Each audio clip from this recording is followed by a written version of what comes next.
Hi guys, welcome back to my channel, and today my topic is about deposition.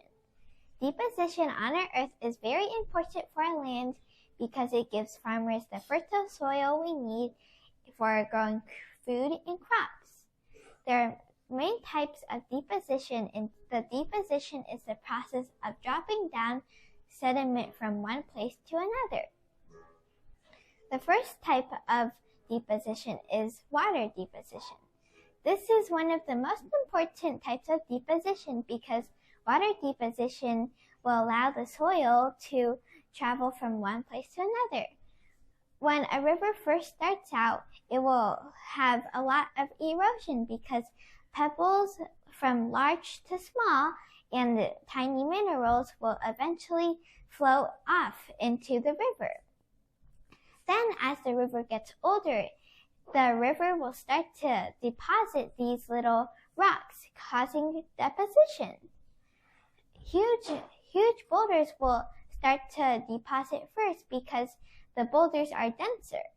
Pebbles will become smooth because the water will eventually begin eroding away the hard parts.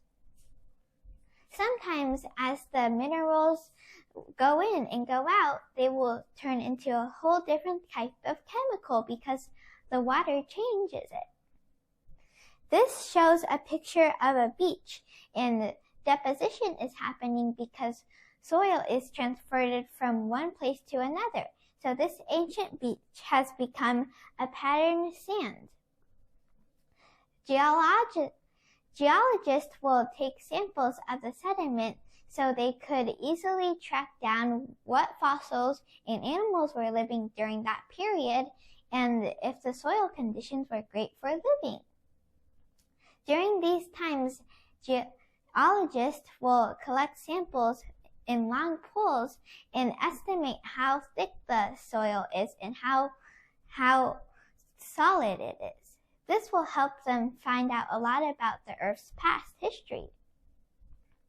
We also have the windborne deposition. Windborne deposition happens in the wind. Mostly it's because of sandstorms like in the Sahara Desert. This shows a major sandstorm from space in Africa.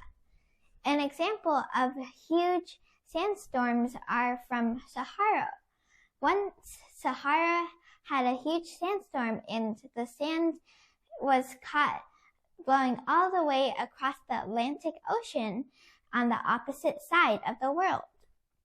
This is how strong winds can form.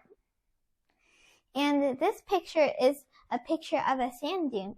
And sand dunes usually follow their wind pattern because the wind will gently try to sweep the rocks in different directions. The other type of common deposition is glacial deposition. Once glaciers pick up different rocks, they will start moving it to one place because they will slowly move. Usually, they will pick up the rocks that are in its way, and as it starts melting, it will slowly leave those rocks there. But when two glaciers collide, they will form a medical moraine, and this is when the rocks form a straight line because when the glaciers collide, they cannot move. They just have to melt.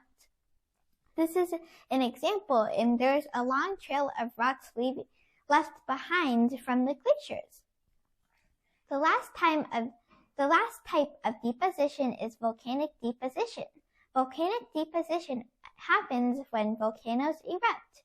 When volcanoes erupt, their material will go up into the air. Some are so light and strong and stiff, they will go up into the atmosphere. This shows an example of a clean atmosphere taken by the space shuttle, but now this is the explosion of Mount Pinatubo. And this was taken after 2 months of this explosion, and those two layers that are visible are the layers of material and sand that was left in its tracks.